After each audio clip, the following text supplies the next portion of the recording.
What's going on, guys? You are watching the Winning Play podcast. I am your host, Sean Gary, national youth speaker and author, and I have an amazing guest today who is going to be dropping some diamonds for you guys. And before I introduce our wonderful guest and share this bio, I have to give you an opportunity to pick out your ring. So this is what we do. Every episode, we are dropping diamonds, or my guests are dropping diamonds. And because it's the Win and Play podcast, the Win and Play gets you to the championship game, which gets you the ring. So you get to pick out a diamond ring of whatever flavor you want. And we will eat a ring pop. The rest of them say sour, and I don't know how that's going to work. Sour cherry. Oh, yeah. Sour cherry. Oh, these are sour cherry. Okay. Well, I think I'm going to get a sour cherry then. I don't know how that's going to work. All right. Okay, so let's open this up here. And we're going to get into this bio. You guys are in for a treat. Those of you who are watching, please press like and subscribe. Why would you do that? Why would I like and subscribe? What is this all about? The Win and Play podcast, basically, it's about students. This is a chance for principals, teachers, educators, and any youth advocate, anybody that's spending time with young people, to be able to come on here and share some Win and Plays, things that they're doing that's helping them provide some type of benefit to students. And as another youth advocate, you can listen and watch and say, you know what? I got that same knucklehead kid in my class that I cannot figure out. I'm about to try that strategy that they use, or whatever the case may be, a principal, whatever it is. Come here, bring your pencil, bring your pads. We may laugh, we may cry. We're going to talk about these babies, and these individuals that I'm bringing on here are going to share their stories, what they do, how they do it, how they got there, and then they're going to drop their winning plays. So be ready for those. So without further ado, Dalkesha Bryant is our amazing guest today. I'm going to share this bio with you guys real quick. You know, I'm not going to do it in one breath because it's not one sentence. All right. Dalkesha Bryant is the CEO and founder of Reflections of Greatness, LLC, an educational development company that offers supplemental education and training for children and young adults. Dalkesha created the company to help fill the gaps she saw in schools during her time as a high school teacher, as an education specialist, and doctoral student. She has used her background in mental health and education to help reestablish a better school system for our youth. All right. So welcome to the show. Welcome to the episode. Thank you. Thank you. Thank you for coming. And I appreciate it. We were trying to get this thing set up, and I was checking out some of your stuff, your content. I was like, oh man, I can't wait to get her on. She's gonna have some good stuff for the people. So my first question is, what led you to education? Is it something as a young person, as a kid growing up? What did you see, or what was your first thought of, like, I want to do something in education? So interesting enough, I actually said I would never teach. Really? Yes. Really? Okay, interesting. So we'll break it down. Education by itself is something I've always been interested in. It's because I love learning. That's my thing. I've always loved to learn. Little nerd fact about me: when people would use words that I didn't understand, I would make it a point to look them up later. And then I would talk to my mom about it, and she helped me develop what's called context clues, essentially. I never like to feel like I didn't know what people were talking about. Learning and education in itself, that's my thing. I love to learn. But as far as being a teacher in the classroom, I used to say all the time, I would never teach. There's nothing they could pay me to get me in the classroom, because sometimes kids get out of control, and I might forget where I'm working at. And I was going to ask, what made you think that? What made you think, like, I don't want nothing to do with teaching any kids? Being a kid in the classroom myself. You know, because sometimes I would see kids, especially in high school, you know, they get out of line, and you like, would you really talk to your mom and dad like that? Right. Would you really do that? Right. So that was me for a long time. Okay. But I've always had a love for kids. When I was a young child, I wanted to be a pediatrician. Okay. For all the wrong reasons, though. I wanted to be a pediatrician because I didn't like shots. So I said I was going to be the first doctor to make sure kids would never have to get shots again. Okay. That's not really feasible. It's not really something you can do. Right. No more shots. Right. I can't really do that. Put the sign up.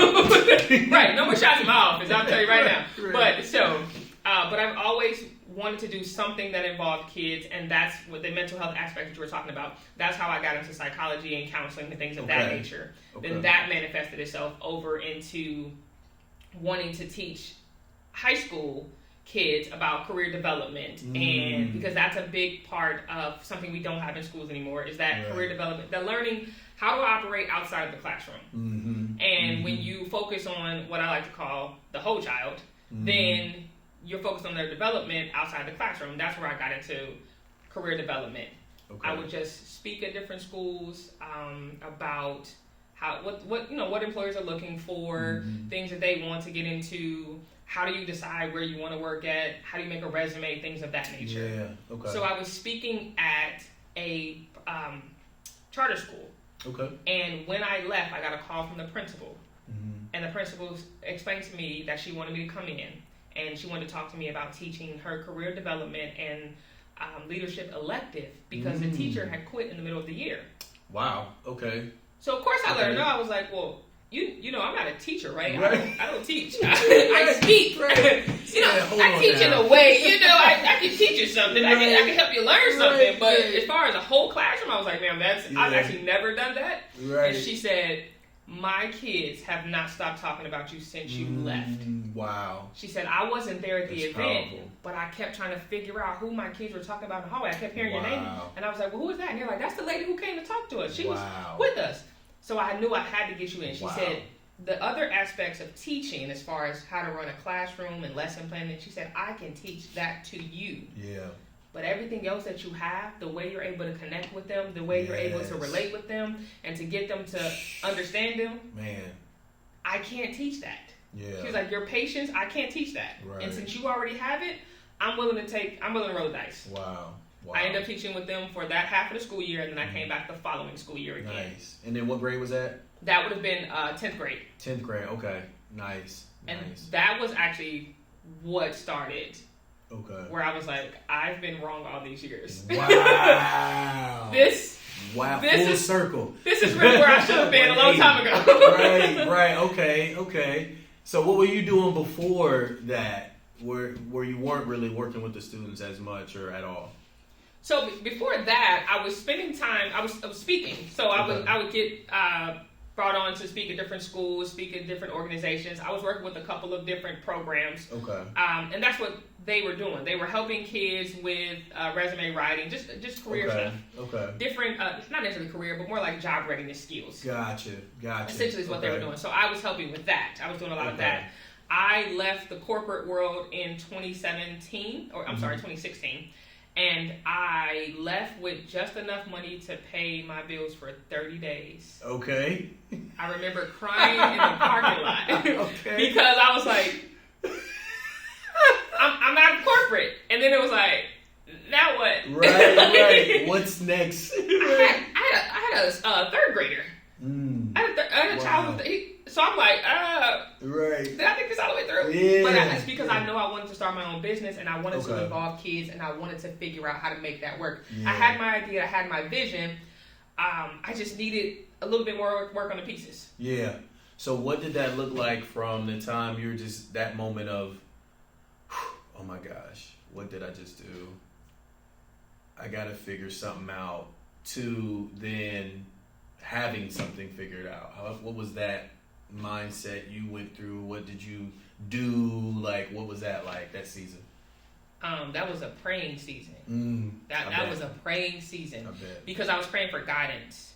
I was praying for discernment. I was praying for more on the vision. Because as I said, I had the vision, but it wasn't quite clear. I knew what the end goal would look like. But I didn't quite know the direction to get to that end goal. So that's where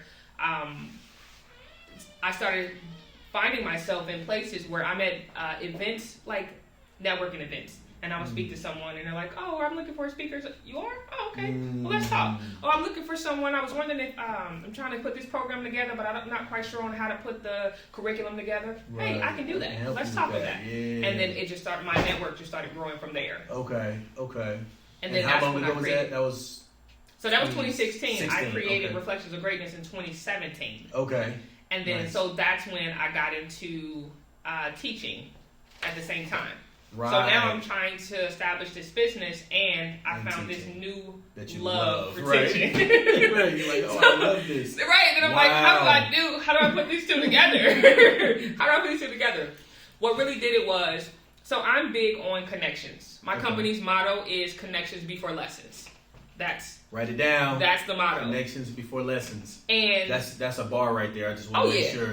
Somebody put that in the comments. Connections before, what was it again? Say it right. Connections before lessons. Before lessons. There you and go. The meaning behind that is people learn better from people they can connect to, that they relate to. Mm-hmm. When I feel like what you're trying to do for me or with me is genuine, I'm more likely to pay attention to what you're saying, and I'm more likely to absorb it. That's good. So that is always been, I didn't have it as a motto at that time. It was just a mindset. So it went from mindset to motto. There you go. There you go. And then, so with that mindset in the classroom, that's what I used. Because I'm a little girl from Bond Hill.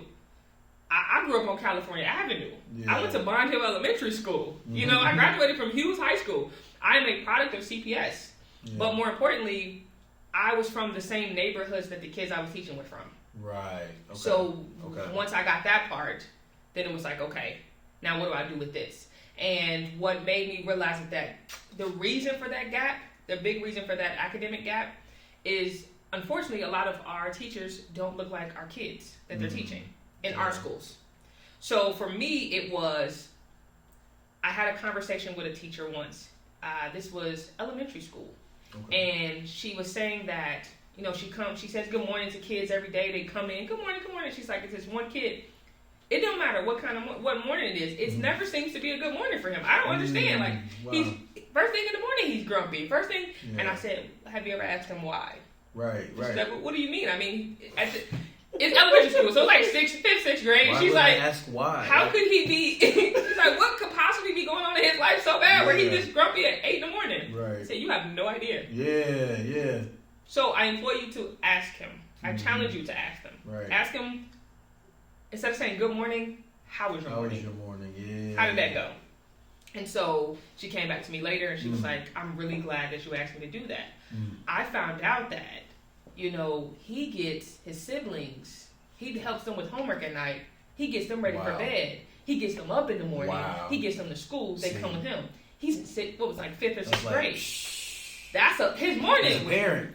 Essentially, how's his morning? He's tired. He's not grumpy. He's tired. He's tired. Yeah, naturally tired. Right. You know what I mean? Yes. So that's when I realized that connection is what's missing. That's what's with that academic gap is the connection first. Because now she's able to connect with him better. So now she is able to operate with him better. Yeah. And that's how I kept moving with what I was creating. Understanding that I have to connect with the kids first. And how do I do that? Focus on that first before I teach any lesson, before I teach any word or anything new. Right. I first need to connect with them on their level. That's the other key. Connect with them on their level. Where they're at, find them there, and then bring them up. Don't try to connect with them up here and they're right here. Yeah, no, that's good, man. And it's interesting too because as a speaker, when I go to the schools, pretty much every school picks the same package and it includes 3 morning motivation videos. So before I even show up to the school, the kids have seen me multiple days. And in that video, I personalize them. So I'm talking to that school. I'm talking to those students. And when I say, I can't wait to see y'all, I'm going to be in the building. They're like, he's coming to see us. Like, you know what I mean? Like, so I celebritize myself in a way that when I actually get to the school, it's not going to be sleeping and who is this guy coming? They see me and they like, what's up? Like, Sean Gary, yo. So that connection is made even before I get there. So I totally agree. And it's a night and day difference. Oh, yeah. Because, like, I remember there was one school I went to where so what happened was I had the elementary school and then the middle and high school booked me at the same time while I was talking to them. And she said, yeah, people forget our middle schoolers and our high schoolers, but they need a lot too. Like, this is it for them. They graduating soon. They're leaving. Our younger group, if we miss it, we got time, you know. And I told her, I said, well, why don't I'll be here on Thursday. I'll just come back on Friday and hit, your middle and high. She said, you'll do that? I gave her a good deal. She said, let's do it. But then when I got there, because this was maybe like weeks before, when I got there, they never said anything about me coming. So I'm talking, I said, well, I need to go now to go, even though it's Thursday, I'm here for the elementary school. I need to go see these students now so they know I can connect now so that tomorrow when I come back, I'm not a stranger. You know what I'm saying? So I was able to go and hang out with them in lunchroom. I did some beatboxing and hung out with them in the so that next day when I came, I wasn't a stranger. You know, and it makes a difference because even when I came in the lunchroom, that was the first time I had ever walked into a lunchroom. And they didn't looking like, who is that? You know what I mean? Like any other time I walk into that, oh my gosh, but I walked in that cafeteria, they was looking like, who's that guy? You know what I'm saying? Like, who's that dude? Like, so I totally agree. That connection piece is huge. You know, in my emails I put, you know, and I didn't create it. I did not create this. We've heard this before. But they don't care what you know until they know how much you care. You know? Yep. And it's like, now that I know you actually care, it's like, okay, you cool. Like, how I do this now? You know, like, well, teach me whatever that is. But when people don't show that they care, it's kind of like they have a wall up a lot of times before you got there. They have this wall just from what's going on in their life. Like the young man you talked about, all the stuff he's dealing with, he's already programmed mentally, like when he comes in. So if they don't connect to get past that wall, they're just looking from the outside, and it's going to be like climbing up, going uphill, trying to connect, you know, to get the message through. So I totally get that anyway. No, you're fine. So what happened? So they offered, you taught the rest of that half of the year, then you taught the whole next year, and what happened from there? So when they asked me to come back, I taught for the other half or the next year. And then, unfortunately, due to funding, the after school ended up, because it was right before COVID. Okay.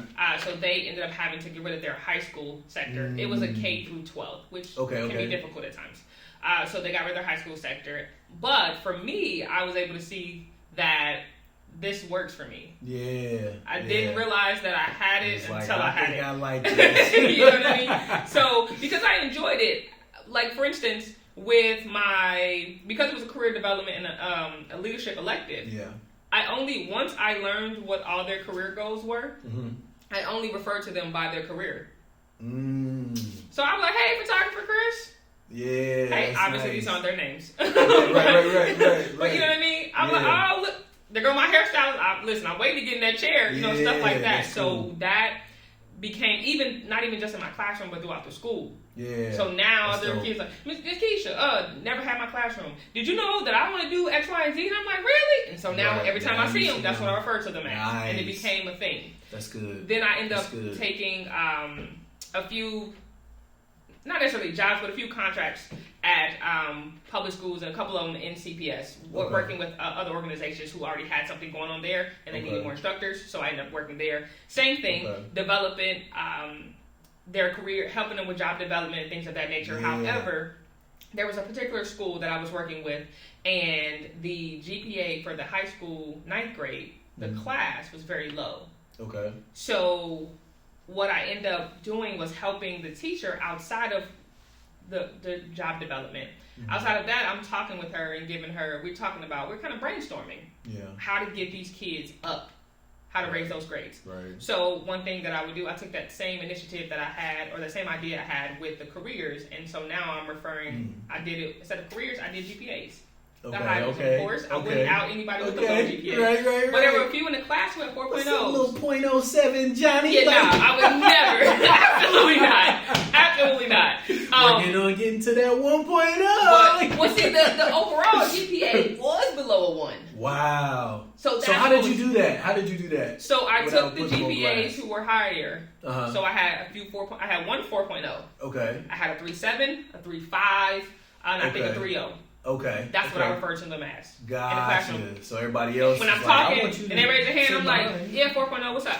And they're like, and I'm like, can I help you? And they're like, oh, well, I do want to answer this question. I'm like, go ahead and answer 4.0. I know 4.0 got the answer. Right. And other kids started seeing, I would be in the hallway like, 3.5, we supposed to be in class. Yeah. All right, Miss Keisha, 3.7, what you doing? Yeah. So then they wanted to get that same, they wanted to hear that, you know what I mean? So that's what, after you take that part of it, and then I'm like, okay, I love being in the classroom, but I can only get so many in the classroom. Yeah. I can only get the class that I have that's assigned to me. Right. So I'm like, well, maybe I can figure out a way to try to still do this, but help more kids. Yeah. That's when I started just tutoring. Okay. So that's when I started tutoring, because I would notice later, after leaving public schools, I went on to teach at trade schools and things of that nature as well. So I'm at a trade school, and I noticed this is ages 16 to like 24, 22, I think, something like that. Okay. So I have 16-year-olds, 18-year-olds, 20-year-olds. They can't write an email.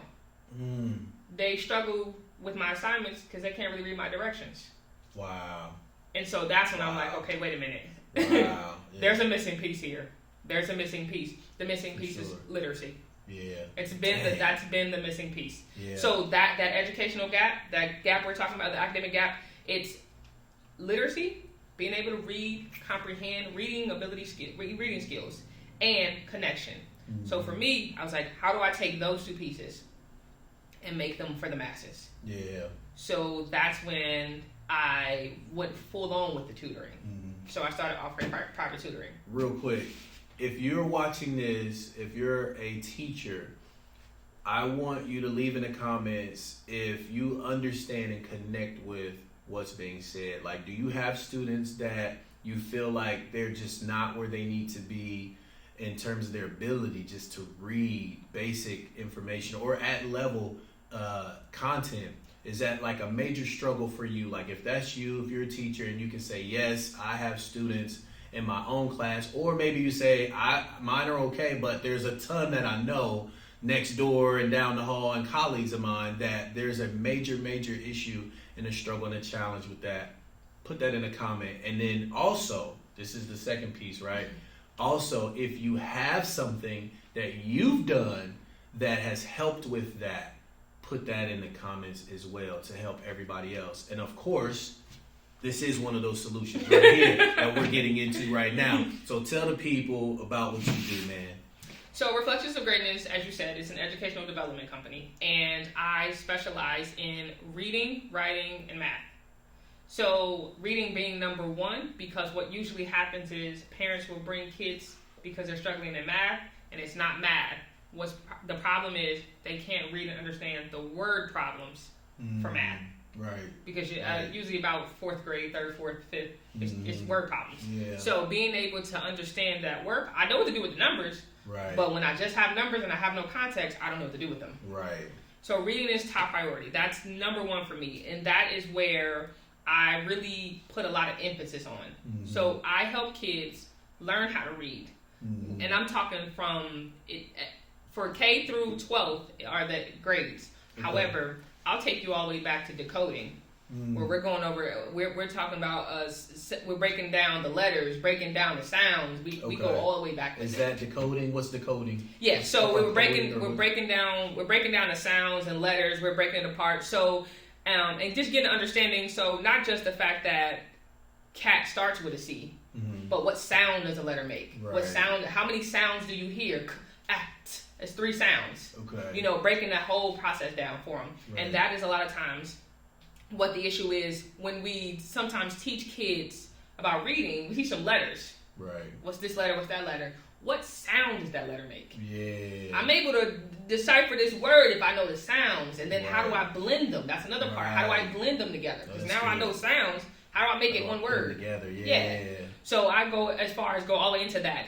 And it doesn't matter if you have an IEP, 504, if you suffer from any type of learning challenges, dyslexia is actually a number one for most of my clients. Most of my clients that I have, they suffer from, not suffer, but they have dyslexia. I have a lot of clients who have ADHD, and their parents are like, I just don't know how to help. I'm getting a call every week about the teacher, and they all over the place. So one of the things that I do is, which separates my services from other companies is I don't just work on helping the child. When you get a weekly report and you get a monthly report, and in those reports I have notes on helping the parent. This is how you can help them at home. Right. This is some information you can give to the teacher to help them, because the teacher's like, when I'm with them, they're doing X, Y, and Z, but then the parents are like, but when I bring them to you, I don't get the same complaints. Right. But there's a reason you don't get the same complaints. Right. One, because it's 101. Right. That right there is why you're not going to get the same complaints. But 2, I'm connecting with them in a different way. Yeah. And so I'm learning different tricks. One recently that I helped a family with, a little boy has ADHD, and it's a really simple trick. A lot of times when they have ADHD, they just need to get the energy out. Yeah, just kind of got to get it out. And sit in the classroom. First of all, let's be clear. Sit in the classroom anywhere for 45, 50 minutes and sitting there working and not moving and just looking and reading and listening, that's hard for anybody. Regardless of the age. I'm going to be right. Think about it. When you standing in line at the grocery store, most of us are on our phones. We're not sitting there quietly waiting for the next person to move. We have something to do. Yeah. So we have to think about that when it comes to the kids. So one of the things that I told him, I said, have the teacher get an exercise band. Put it on the legs of the chair. Wrap it around so that he can tuck his legs in. And when he feels the need to get the moving, he just kicks the band. Okay. Now he's riding and kicking and he's getting the energy out, he's moving and he's focusing. Right. And it's quiet, it's not really loud. Yeah. Like I know fidget spinners was a big thing a while back, but those are loud. Yeah. So it's something that's quiet that they can do. Nice. Now you might want to get a few because other kids gonna see it and be like, I want one. Right. Well, they got a band. I got one. ADHD too. Can I play? Like. So those are things like that. But those are small things that Another thing. Did y'all write that down? Those bands help. Bar right there. Those bands help. What else? You was about to give another one. Time. Breaking up the time. In my sessions, they're an hour. Each session is an hour unless you can book more. I don't really suggest booking more than an hour within that day, but I have some parents who, because of schedules, they may do 2 hours. That's fine.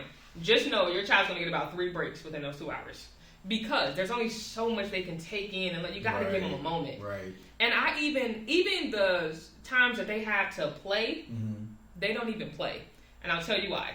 So I even use that time as a learning experience or time for them to learn. I have a corner, and the corner has all different things they can do during their break. So do they come to you then? You have a space? Yes. So my office, you come to me. Now I can't travel. Bring your kids. Or I was about to say, we talk about it. I will travel. In certain circumstances, I will travel. But usually they come to me. And there's a corner where they can do different things. It's playtimes. So, and it's usually literally, I'm talking about a 5-10 minute break. Really simple. Okay. I have a clock game. You roll the dice, and you got to use now. Most of the kids nowadays don't know how to read an analog clock. They know digital, but you like, what the left hand, the hands. Right. The big one, the little one. What they do. But that's one of the things. Okay. I roll the dice on the table. They try to guess it. We doing that for 10 minutes. They didn't learn how to tell time. Right, wow. Now we're going back to math. Wow. Now we're going back to reading, stuff like that. Or I have kids who love to draw. So during their break, I'm like, drawing contact. They're like, ooh, yes. Nice. Whatever you draw, you got to spell it. Okay. Nice. I'm drawing 3 or 4 different things. Now I'm working on spelling it and reading it, and I'm learning. Right. Without learning. Now, do you ever get the kid that says, I'm going to draw a dog? And that's all that I'm ever going to draw because I don't want to challenge myself to step outside of D-O-G. Exactly. So then I'll say, what kind of dog is that? Oh, okay. What do you mean? We got all types of dogs. What kind of dog is that? It's a fun dog. Okay, well, right, fun dog. Right, now, okay. That's fun dog. Good. Where does this dog live? Good. So you just got to, that's what I mean when I meet them where they are and building up from there. That's good. That's really good. I hope y'all paying attention now. Some of y'all had that child at home that you wondering why they keep getting that message. Here's a question. What is the message for the students that you're working with, have worked with? What is the messages that the parents were getting from the teacher that you can release and share that a parent may be watching and not know that their child meets the same criteria of maybe they need this extra because the teachers are saying these types of things about my child? Is there anything that you've heard or that the parents that you work with say, well, they were telling us this about our kids, and maybe someone watching doesn't know that their kid may fit the requirements of needing some extra support or help? One of the big ones is dyslexia. Okay. Most people, there is no known cause for it. So I need parents to understand it's not something you did wrong. There's literally no known cause for it as far as like social class or ethnicity, background, hereditary. It's not an actual thing for it in that sense. But there are things that kids with dyslexia do that may come off as, for instance, they tend to change the subject when they're being challenged with reading. So they'll be reading, let me tell you what happened yesterday, and then go on a whole tangent, and you're like, back to the homework. They're like, oh yeah, right. Oh, we out of time? Oh, dang. Okay, well, we can try. Class over, I gotta go. That's one of the things that they tend to change the subject. They get frustrated really easily. Oftentimes, they may not like to ask for help because they know something's wrong. They're not sure. A lot of times, not even just with dyslexia, but in general, when there is a problem, there is a challenge in their abilities, they tend to know a lot of times before we know. Wow. But they don't want anyone else to know, so they won't ask for help. They'll be the kids that'll sit there, and you're like, what you working on? Oh, I'm working on it. They haven't even answered the first question, but they're hoping you don't come over and challenge that. Help them, knowing they need the help, but they don't want to. Because they don't want, it doesn't. It's like if I say I need help, and everybody in the class will know I need help, and they're gonna talk about it, and everybody going. So it's just to avoid all that. I don't want nobody to know I need help, no matter what the challenge is. Yeah. Wow. So that could be a thing. And even not even just dyslexia, but in general, when you have a child who purposely keeps trying to avoid doing certain work, like, they may excel in math, but every time you ask them to read out loud, all of a sudden it's their word. They're going to give you all types of fights and arguments. Yeah. So if they avoid it a lot, if when they do it, they complain, my head hurts, I got to go to the bathroom. Coming up with all these. Yeah, and sometimes it really does hurt their head.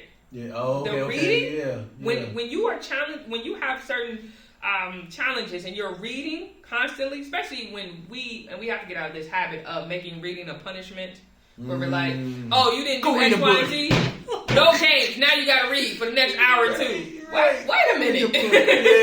So now it's associated. Every time I think of reading, I think of punishment. I'm in trouble. Right. Doing something I hate. Yep. So, but they could actually it could bring about anxiety. One of the things that I never did when teaching is I never asked kids to read out loud in class. Never do that. Okay. I never do that because what happens is you'll get the kids who are perfectly fine with reading, then you'll come to that one who struggles with reading. Now you put them on blast.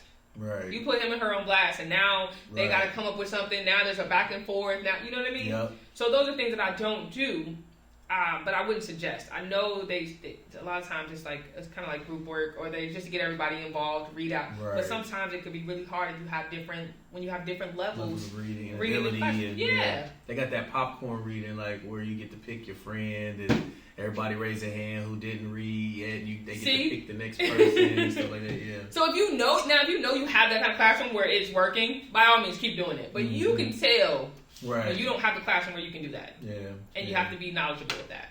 Yeah. So those are things that we want to look for. Just the avoidance, the listen to them. When they're like, I'm reading it, when I'm writing every time, and my hand hurt every time I'm writing, it's probably the way they're holding the pencil. Because think about it. Right. When did you realize you learned how to hold a pencil?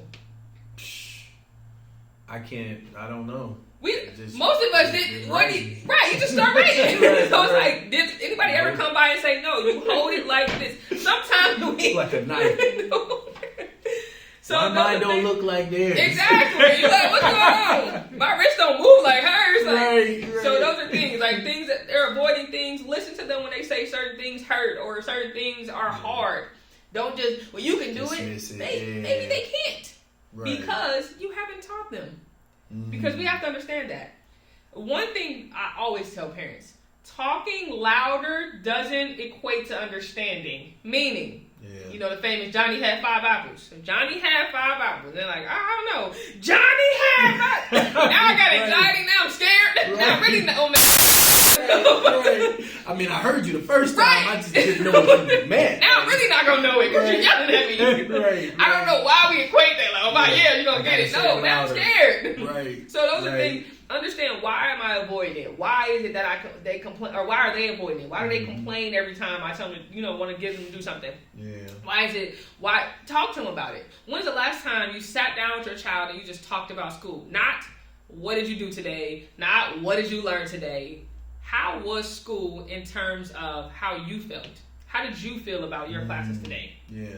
Was there something today that you learned that you didn't know before? Was there something you went over in class that you're like, I already knew this?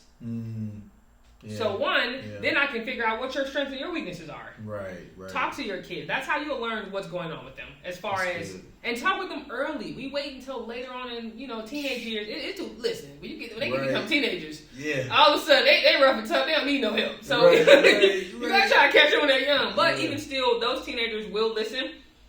For me, my parents were older kids. Mm-hmm. I would tell them, find out what they like and then work your way through that. Mm-hmm. I know. So nowadays, video games is the thing. Right. As a parent of a 13-year-old boy, I do not want to sit and watch him play Madden. I do not want to sit and watch him play Call of Duty or whatever whatever, Fortnite. I don't want to sit and watch him play none of that. Right. But I will go in there sometimes while he's playing. I'll just sit. I sit on his bed. He has a gaming chair. His grandfather got him a gaming chair. And so he'll sit in the gaming chair and I'm sitting there and I'm like, what's that? What? Or I'll say something like, you died quick? And he like, really, Mom? Man, you sure this your game? Yep. But it helps create the connection. Now when I'm talking to him about what happened at school, what's going on, he can't wait to tell me because we have that connection. But it took some time to get there. Yeah. No, that's good, man. I got to admit, and I don't know if any of my kids are watching. One's in the room right now, but I have a son that loves video games, and he just got what did he get? He got an Xbox, and he's been for months talking about every single game system, every aspect of it. It comes with point this and that, and this and this, and this store might have it for this price. This store might have it, but they got different versions of the Xbox. But I'm also looking at the PS5s too, and I'm like, oh my gosh. And when I say like, I have no interest in any of that stuff at all whatsoever. But I know that when I stop what I'm doing and I look up at him and I ask him just one question. That's all it takes. Just one question, like, so what happened to the one? I thought you liked that one. Or, well, why is that one better? And I remember one time when I asked this question, he just got so excited, like, oh, well, because and he went into a whole nother, and I was kind of like, well, you asked him, you know what I mean? Because he went on a whole nother, and I mean, he loves talking about the games and the different stuff, and I've tried to play, I think I played, was it Fortnite? Did I play Fortnite with y'all? When did I play? Not Fortnite. What was the one where it was the little gooey thing that was like running? We were running the Roblox. Was it Roblox? Roblox. Yeah. So I played Roblox with them, and I was just looking like, man, this is the corniest. I'm telling you, Roblox, Minecraft, it's like 2D. I'm like, wait a minute, all the graphics you got. I was like, this is what y'all like. Running around, you hide under the box when the thing. I'm just like, oh my gosh. And so they set it up with all the devices. All of us were playing at the same time, and I looked up and I was like, dang, we've been playing for a minute. I need to not hide under my box when that thing comes. Let it kill me. Like, it's time for me to take my exit. And the next thing I know, oh, Dad, I was like, oh, man. Exactly. Like, I lost. Like, y'all keep playing now. That's all it takes. They just want to show, want you to show, listen, my life matters too. Yeah. I'm not. Yeah.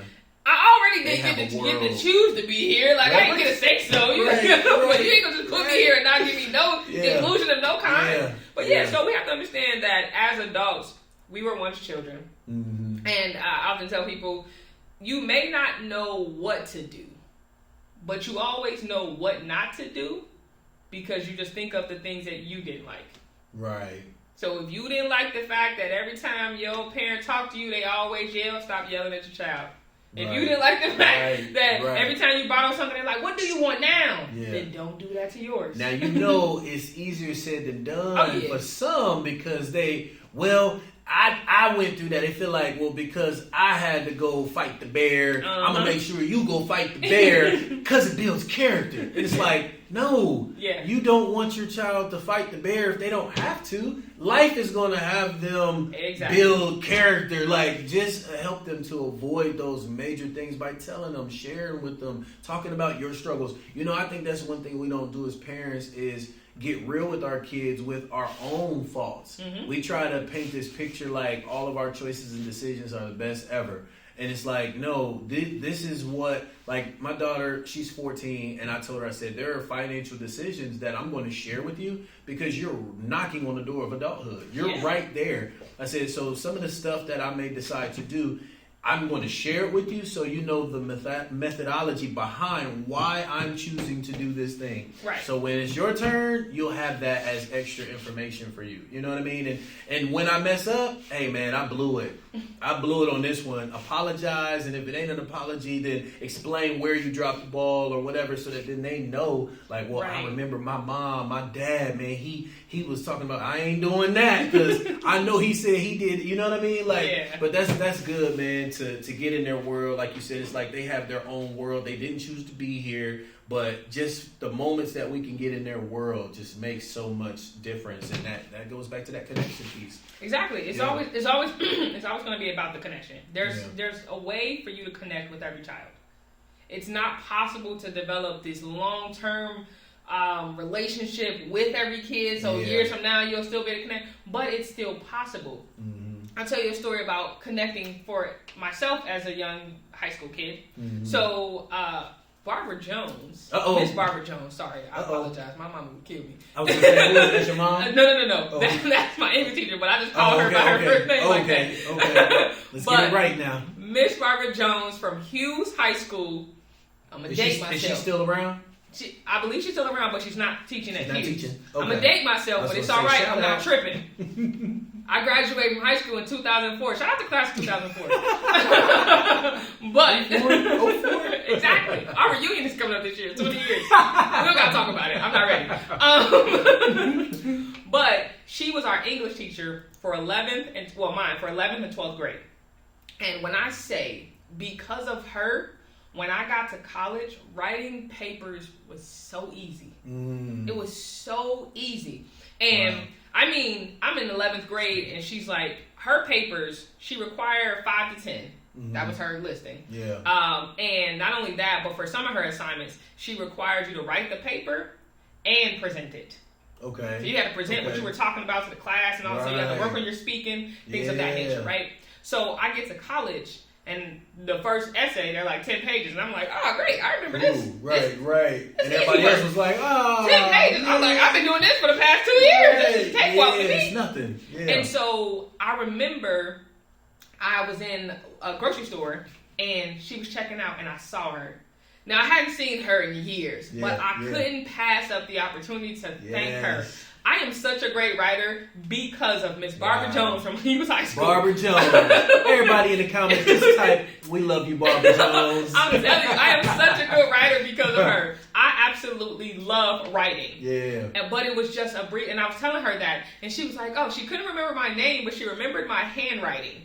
Because of how good my handwriting is. Wow. You can thank my late mother for that. Wow. So, again, I'm going to put myself in my age bracket here. Because my mom, she used to require, to read over my papers. We had to write them out, obviously. Okay. She would not read over my paper if she felt like my handwriting was sloppy. Oh, wow. So I would say, well, Mom, can you just at least read it that way I can make the corrections and rewrite it? She would say, absolutely not. Nope, I'm not going to strain my eyes, and I'm not going to rewrite it. Then she would check it. Then I got to make the corrections and rewrite it again. That's what happens. That's how my handwriting got to it. And I got creative with my writing because I'm like, listen, if I got to send it back again, I already got sent to the teacher. I just sent it twice to my mom. I'm not about to keep writing this. Right. So I developed the skills. But we don't always get to thank those teachers. But she connected with me in a way that I didn't know was happening until later in life. No, that's good. That's good. If you're watching right now, you have not hit the like and the subscribe button, please do so. And right after you do that, I want you to put in the chat, put in the comments, a teacher, one teacher or two that you remember had an impact on your life. Who's the teacher that made a difference in your life? And if you're brave, share what did they fix, correct, or encourage in you or about you. All right, so I think now it's time for us to get these winning plays. Man, look, y'all been getting nuggets. Y'all been getting these diamonds, like, from the beginning of this episode. So I'm sure you guys already have, like, a page of notes and information. But if you haven't gotten your pencil and paper out yet, now's the time. So you are going to choose which route? The 3 for the parents, 3 for principals, 3 for teachers, or 5 for one of them? We'll do 3. We can do 3. All right. Yeah, so this part works like this.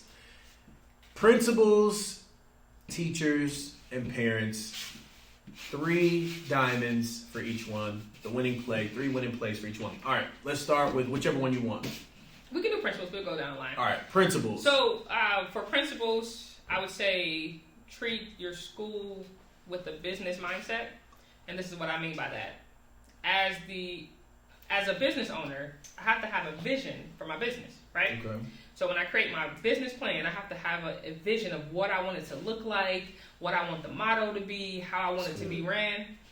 That's how it should be with the school. What is your vision as the principal of this school? What is your vision for it? And I mean your vision within a year. What's my 5-year vision plan? What's 10 years? If I plan on staying around that long. But what is your vision? Because once you have a clear vision, then you can start to guide accordingly. Nice. The other one I would say is you are the leader of the school.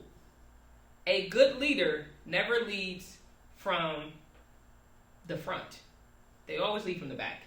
The reason being is because I need to be able to see everything, right? So make sure that it's not just a matter of, and then not even just whether you lead from the front or the back, but more so, am I leading in a way where I am encouraging my administrators? I'm encouraging the teachers. Because a lot of times you'll have teachers, which I heard this a lot when I was teaching, is that administration doesn't care. Yeah. So instead of, when you talk about connections before lessons, it works even in that route because I should be able to connect with my administration. I should be able to connect with my teachers. Right. In a way of, what do you need to feel more supported? Right. So make it so that your team, as the leader, your team is able to come to you with ideas. Now, granted, I understand with school, it's a lot of politics. Mm-hmm. So we have a lot of different rules and stuff, some red tape that we can't always get around. But to feel heard in a school is a big thing. Yeah. That's a really big thing. And then 3, I would say, for principals is get a mindset of this is not just a school that I'm here at and then I leave and then that's just, you know what I mean? It's not a clock in, clock out thing, unfortunately. It's not a 9 to 5. Yeah. It's not one of those things. So now I don't expect you to be up there at the email at 2 a.m, going to make house calls, not like that. But I expect you to have that mindset, again, like a business owner. Always wondering, how can I improve? How can we get better? It's not just, okay, that worked, that's it. Right. What else can we do? What else can we improve? How can I get better? Yeah. What is it, some things that I can do? So be open to changes and be open to guiding and directing, because the whole point of it is, a lot of times, like, principals can't leave. Usually the principal out is, right. You can tell when the principal's out of the school. Right. Yes. You can tell when the principal's out of, you're like, oh my goodness. Everybody knows. But when you have everything in line, when everything runs on, you can get that everything running automatically. When you're out, nobody knows. Right. Nobody knows. Right. Yeah. But that comes with being able to connect with your staff. That comes with being able to have the vision and work the vision. Yeah. That's where that comes from. Okay. That's good. All right. Teachers. Well, that connection before lessons is that's the biggest thing. How have you connected with your kids today? That's always making a point. Who did I connect with today? Put it in the comments, teachers. How did you connect with a student today? Yeah, who did I connect with today?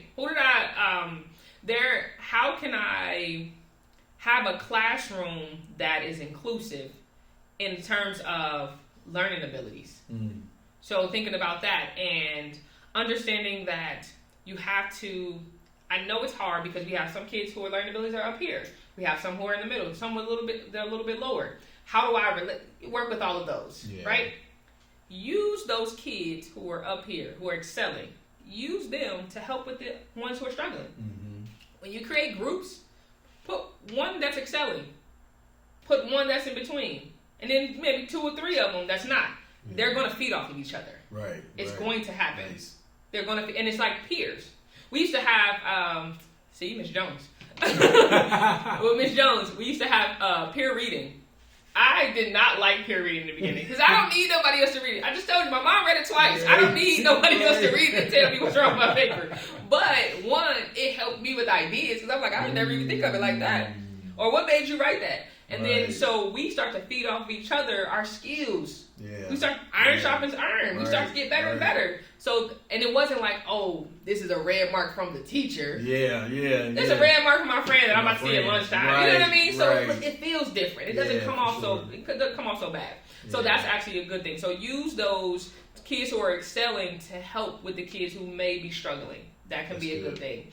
And then the other thing is understand that the school is not your entire life. I know they don't want to hear that. They're like, wait a minute, what you mean? Because you told the principal they can't clock out, neither can I. You're right, and you are absolutely right. I know the feeling, but you have to have time to yourself. Make that a priority. Have boundaries. Now, myself as a teacher, one of the things, especially when I have my older kids, I never had lunch to myself. Okay. Never had lunch to myself. I didn't realize that was a bad thing. You know what I mean? So, a couple times. Y'all can eat in here. Y'all can eat in here. Well, it started with the kids are like, oh, Miss Keisha, I want to ask you questions for some of my work or something. Oh, okay, cool. Then it became, well, since I had questions, I already went and got lunch. I'm going to just sit here. Then the kid would walk past like, oh, I didn't know we could eat with you, Miss Keisha. Right, now they coming in. Right. And now it became a thing every time. Then I got kids who, I had kids who struggle socially. So coming in there was helpful because it's only 2 or 3 people and it's me. And most likely it's their classmates. Yeah. So that became a thing. Well, what I would tell them is you can come in here for lunch and that's fine. But y'all gonna have to give me 10, 15 minutes without no questions. Right. And they're like, all right, bet. We bet. Listen, we got you, kid. Don't worry about it. We gonna worry about it. Because I had to set those boundaries. Like, I need time to woosah, get my mind right for the next class. Right. I can't take whatever issues we had in this class with the next one. Yeah. So make it a priority for yourself to have some alone time or do some type of self-care, whatever it is. It could be drawing, coloring, getting your nails done. It could be go getting a haircut if you're a male teacher, some type of but you need some type of self-care. That's good. So that you can be full when you come back to the classroom. When you leave, because you're going to be depleted throughout the day. Yeah. And if you come back depleted, now we got bad behavior management. Man. Now everything they do is irritating you. Now everybody going to the principal office. Right. So right. We want to work on that. So we got the connect with your kids. Make sure you are trying to make it a point to connect with them. Make sure you have some sort of self-care, even if it's throughout at the end of the week or something like that. Something that allows you to fill yourself back up so that you can go back to them. And then that's just the biggest. Those are the main biggest two. The other one was I like it, but those are the main big two. That's what I really want. Just focus on connecting and focus on yourself at some point too, because you gotta fill yourself back up. That's good. Was that 3? Was that the third one? Yeah. Okay. So what's left? Parents.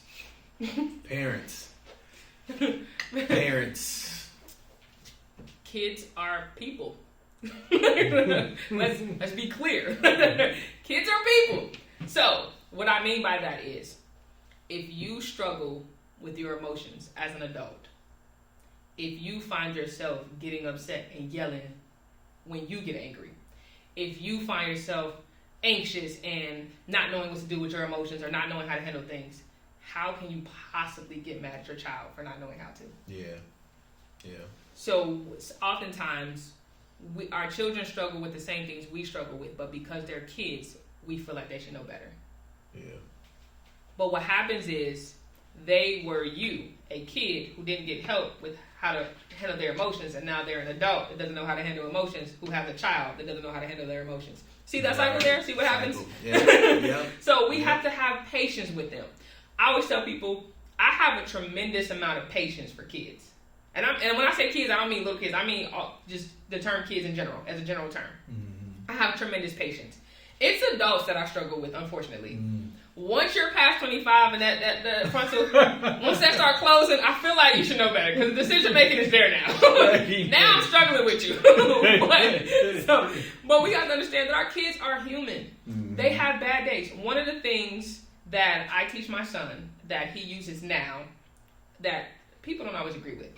My son, in the middle of any type of disagreement, in the middle of any type of battle, he's able to say, "Can I just go to my room?" Yes. No questions asked. I ain't gonna make you talk about whatever it is we was originally talking about. No. Right. Because what he has learned is, go get your mind together before you come back to me. Because if you don't, and you say or do something, it ain't gonna end well. It ain't gonna end well. It's gonna end bad.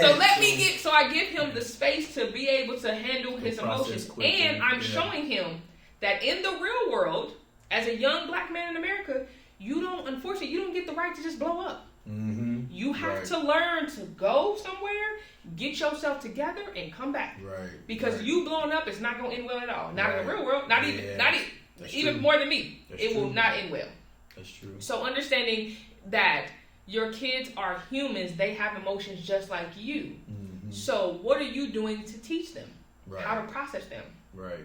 So that takes some reflecting. So for parents, I could say the person was reflecting. Understanding that what am I doing to help you process that? I'm mad because you acted out in class, but I've never showed you how to have any type of emotional management. Yeah.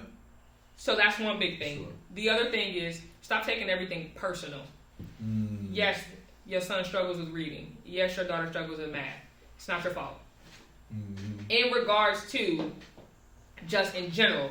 Right. Because a lot of times we look at it as, if my child is struggling, that's a reflect on me. Right. So now I'm going to be harder on you because you're making me look bad. Yeah, that's good. Why you don't know this? Yeah. I knew this when I was little. Why you don't know it? Right. What have you done to help them know this? Yeah. When's the last time you read to them or had them read something? You know what I mean? So we got to stop taking it personal when we get out of our own way and stop taking it personal. Making it about ourselves. Yeah. You make their struggles about you. Meanwhile, they're internally trying to get through this. They're internal turmoil, and you're like, but I know this, and this means there's something wrong with me. Right. No, it don't mean something wrong with you. There's just something missing. Something. So again, it's where you take it like, okay, you're struggling in reading. What can I do to help? Not why don't you know this? Right. That's the bigger thing. Yeah. So asking the right questions. What can I do to help? Not why don't you know this? That's a big thing. So we had, what was the first one? We had to reflect. So children are human. They're people just like you. Yep. So they have emotions and things that they have to work through. And if you haven't taught them how to work through them, you can't be mad. They don't know how to work through them. Right. The two, stop taking everything personal and making it about you. Their struggles doesn't necessarily mean that you did something wrong. There's no playbook to parenting. Right. We didn't have kids, and then they gave us the baby and the book. Like, all right, so you're going to read this. Right. And this is your manual. That's not how that works. You click the link, it's a video in there, but you really don't need You know what I'm saying? So it's trial and error. And sometimes you messed up. Okay, maybe I didn't really go through the process of reading development with you. Maybe I didn't know it myself. Right. Maybe I didn't know how to go through the process. Some people, you're like, when did you learn how to read? I don't even remember. I just know I was reading one day. Yep. Okay, so that you might have in your mind subconsciously thought at some point you'll learn how to read because teachers are teaching you. Right. Nope. Wow. And then that leads me to my third point. Teachers, it's not the teacher's job to be the only person teaching your child. My mom used to tell me, never let school be the only place you learn. Yeah. Always. You always seek knowledge. So that shouldn't be, it's not, don't put it on them. A lot of times, I hear that all the time. Well, what they teaching them at that school if they don't know something? Right. Well, when they come home and ask you for help with that homework and you don't know how to do it either. Right. Whose fault is it? Right. What we doing? Right. And I ain't talking about, listen, I know some of this algebra, 11th, get a little, 10th grade, get a little difficult. Don't get me wrong. I got a whole book on it. But if your kid's in kindergarten. You know what I'm saying? And you out here like, listen, why you don't know this word? You're sending emails to your teacher saying it's too much math homework and you need some extra directions. You know what I'm saying? Now, don't get me wrong, that core math is another thing. I understand. I had to watch a whole video on core math. I was like, what is this? We take a real long way to get to the answer. I could have finished this in 3 steps. Now I see why class taking so long. I got each question. But yeah, so understanding that children are people. They're human just like you. If you haven't learned how to process your emotions, neither have they, and if you haven't taught them. 2, that would be connection. Make sure you are connecting. Oh, I'm sorry, that's the parent, teachers. What was this? You said the one was the human, remember they're humans. You gave so many nuggets. I know y'all got me all topic. You flowing with them. What was the one was that keep teaching them at home. That was the third one. Don't let teachers be the only way that they learn. Right. Yeah. Don't put all the blame on the teachers. You know that whole it takes a village thing, but don't put all the blame on the teachers. Listen, they are one person and they have your child for 45 to 55 minutes a day. There's more that you can do than just depending on that one day for them to learn everything. It's not possible for them to learn everything. There has to be some supplemental instruction. And if you need help with that said supplemental instruction, just give me a call.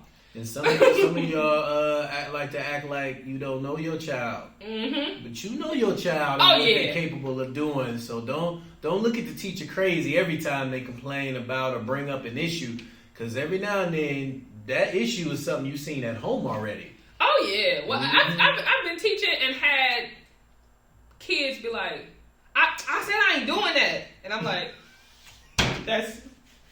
They're like, we'll talk about it when we get home. No, we not. We're not talking about this right now. Listen, I was never one of them teachers where you're like, oh, we got to do something later. So listen, go ahead and let them know how you feel right now. I'm okay with that. Go ahead, tell them. I've actually corrected kids at a parent-teacher conference with the way they were talking to their parent. Yeah. And I've actually been like, now I know you know better than that. Right. Well, I used to tell my kids, you represent me throughout this school. Yeah. And when you leave, you represent me. Just like you represent your parents, you leave the house, you represent me when you leave the school. Yeah. So I'd be like, you have never talked to me like that. Yeah. And you know I wouldn't accept that. Mm-hmm. You right, Miss Keisha, you right. My bad. Right. I ain't the one you said it to. I'm sorry. Right. And I looked at the parent like... Mm-hmm. But when I called you, you try to act like you didn't know what I was talking about. Okay, all right, don't worry about it. I got it. Don't worry about it. But yeah, For so sure, we gotta understand that. You just gotta be. Parenting is not quit taking it personal. That's what the okay. So yeah. Children are human. Quit taking everything personal, making it about you when they don't know something, and don't let the teacher be the only way they learn. Yeah. There's more to it. Yep. That's good. There we go. All right, so last piece here. What is it that you would like them to know about you as far as your programming, what you offer? How can they get in contact with you? So for me, Reflections of Greatness is the company, and our website, reflectionsofgreatness.com. Real simple. See, I put everything together. All my social media handles is Dalkesha Bryant, at Dalkesha Bryant. I made this real simple. But the biggest thing is, if your child is struggling with reading, if they're struggling in math, they're struggling in writing, give me a call. 513-338-9176. 513-338-9176. Now look, y'all.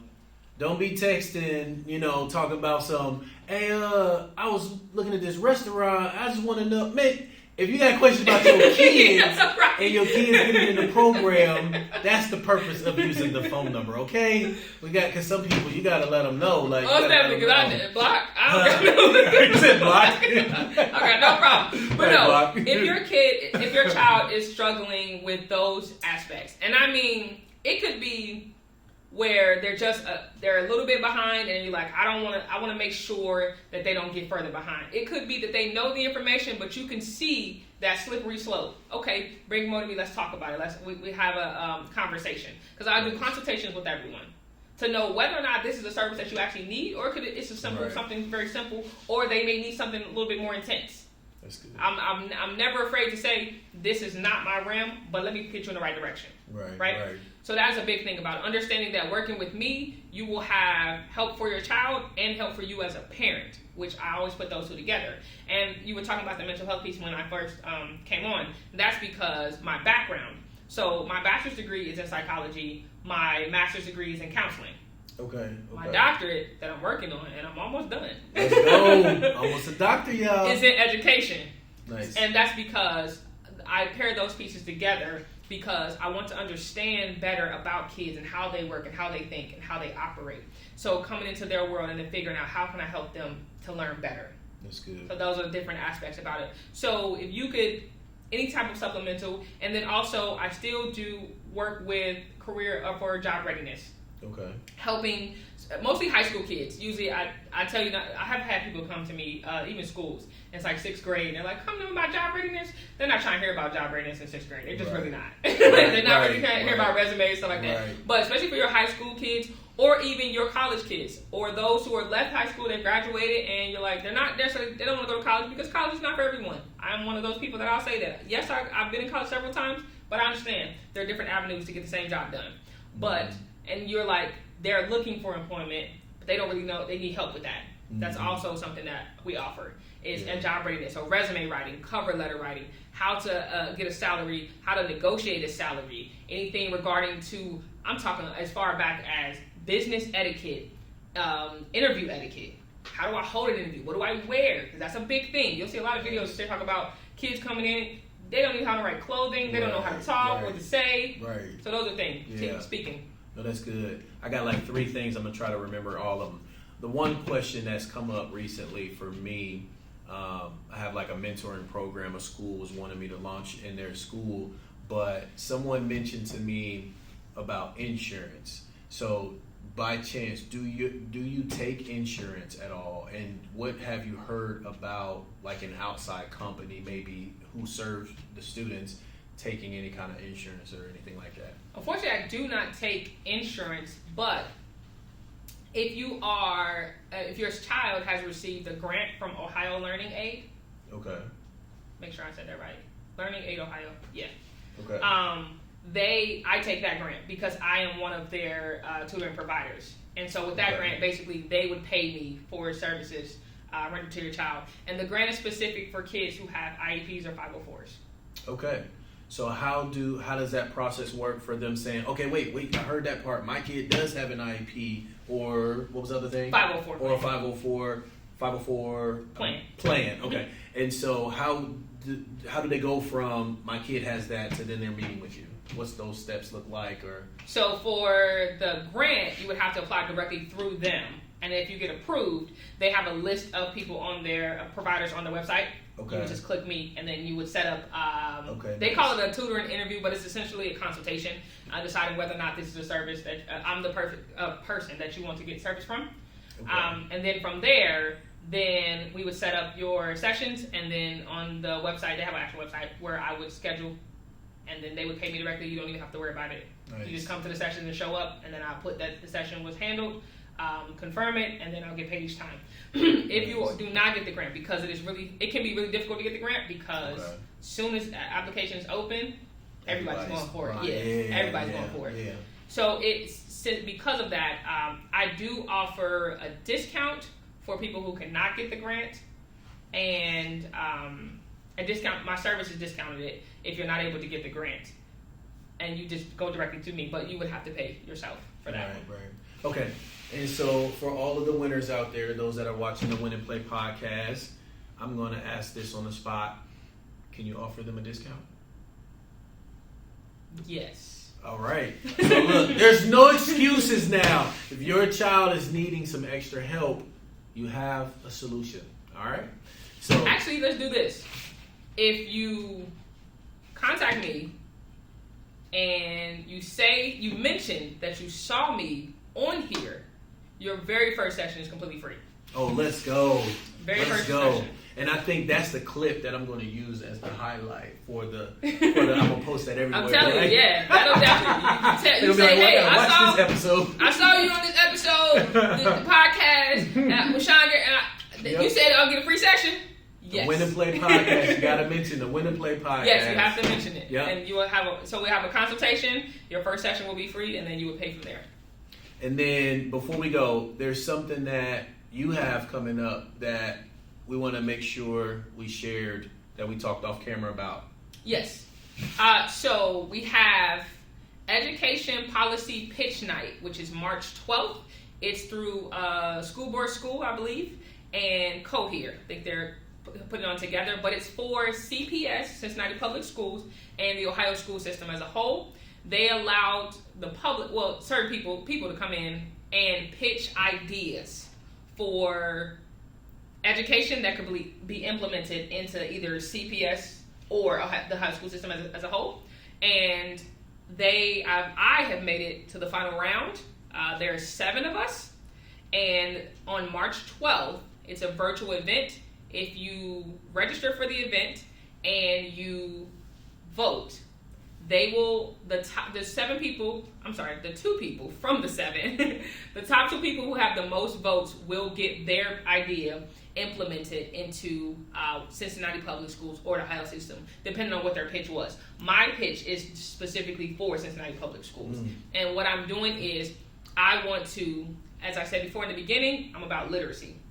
So I am pitching an idea how to improve 3rd grade literacy specifically in the school system, because, and just to put a little into perspective, 32% of third graders in Ohio did not test proficient on a reading level. They may not sound like a lot, 32%. You're like, oh, it's not even half.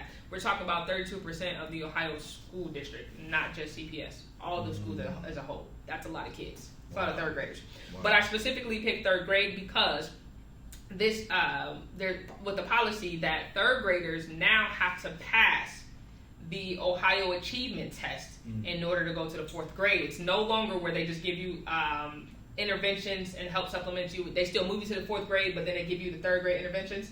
Okay. Now they have to pass it in order to move to the third grade. Also, third grade third grade to fourth grade. Yeah, right. So that's why it's a big thing. The other thing is a lot of studies have shown that third grade is the pivotal moment where they decide their dropout rates. Wow. Based on third grade proficiency. Wow. And you would think like that's too early. It's third grade. How you gonna tell me already that they will project? If you are failing third grade, they'll project that you're probably going to drop out of high school. Yeah, that's wild. So because that's such a pivotal moment, and that's the first year that state test gets introduced to kids, third grade. Because of that pivotal moment and that year, that's where I'm focusing my attention, and my dissertation for my doctorate is on third grade literacy as well. Wow. So it's all, for me, I'm so invested in third grade literacy. Wow. These babies gonna learn to read one way or another. I'm telling you. We gonna all, as a collective, we gonna get these babies to read. Yeah, that's good. That's good. So, do they need to go and vote, or how does that? Can they vote for you, or if they watch or something? Before? Yeah. So you have to register, and if you go to schoolboardschools.org. Schoolboardschools.org. We'll have the link in the description below. Yeah, if you go to that website, they'll have the link. And also, what I'll do is I'll give you the direct link to that. But if you just go to the website, you'll be able to find it on there. But yes, so you have to register first. That way you'll get the notification of the event. And then you just watch it. Now, I know you're probably like, we got to watch everybody pitch, all 7 people. I'll tell you this. We only get 5 minutes to pitch. Oh, wow. So it's tight. And they're like, we've gone through different trial runs, and they're like, listen, we stopped the timer at 5 minutes. Yeah. So you can keep talking. Right. And you're like, I didn't even get right. So it's 5 minutes, 5 times 7, what's that? 35 minutes. Surely you can give us 35 minutes because we're talking about how to improve the overall education of our children. So this is important. And they're letting the community pick, because we often say so many times that the people who are making the decisions don't have kids in our schools. Right. They're not on ground zero. Here's your chance. Here's your chance to be like, look, that is great, and my child needs that. Or even if it's not your child, some child needs it. Right. Put it in, implement it. That's good. That's good. So let's get out there and vote, guys. 35 minutes. We'll have the link in the description below, and website. Did you told them website, or just is it the phone number, or? So my website is reflectionsofgreatness.com, and then on Instagram, Facebook, and TikTok, I believe as well. It's at Dalkesha Bryant for all of those handles. Actually, I take that back. On TikTok, it's actually the Unorthodox Educator. Oh, that ain't nothing like them other ones. You purpose. That one all but if you put in Dalkesha Bryant, it'll still pop up because my name's at the top, so it'll still pop up. But that's one of those things where like, yeah. But no, you could definitely contact me on any of those as well as the phone number. But the website the website allows you to. You can, like, if you need to ask me a question or something, you can actually fill out the form, and it'll come right to me, and then I'll respond back to it. Perfect. All right, before we go, is there anything else that you want to share or say to these wonderful viewers? Always remember, say it with me, people, connections before lessons. Connections before lessons. That's with anything that you do, whether we're in the classroom, outside the classroom, I'm trying to reach one of the kids in the neighborhood. Connections before lessons. Connect with them first, then you can teach them anything. That's good right there. Hey, them diamonds was dropped. I don't know if you caught any of them. I got one right here. But yes, make sure, guys, that you like, subscribe, share this with other individuals, other educators, other parents who have students that may I mean, you don't want to send it to them and say, hey, ain't your kid struggling? Like, just send it to them and say, like, hey, this is a good episode. You need to really check this out. It's going to be very beneficial for you. And then make sure to leave out all the parts about their child struggling in school and that being the real reason why you wanted their kid to get some help. Just say, hey, check this out. You'll thank me later. All right, so thank you so much for being on here. We'll maybe have to get you back when you finish with the doctor and everything, and so we can celebrate you on here and bring some more of that knowledge and experience and whatnot. So thank you so much for being here. Thank you. I appreciate it. All right. Peace.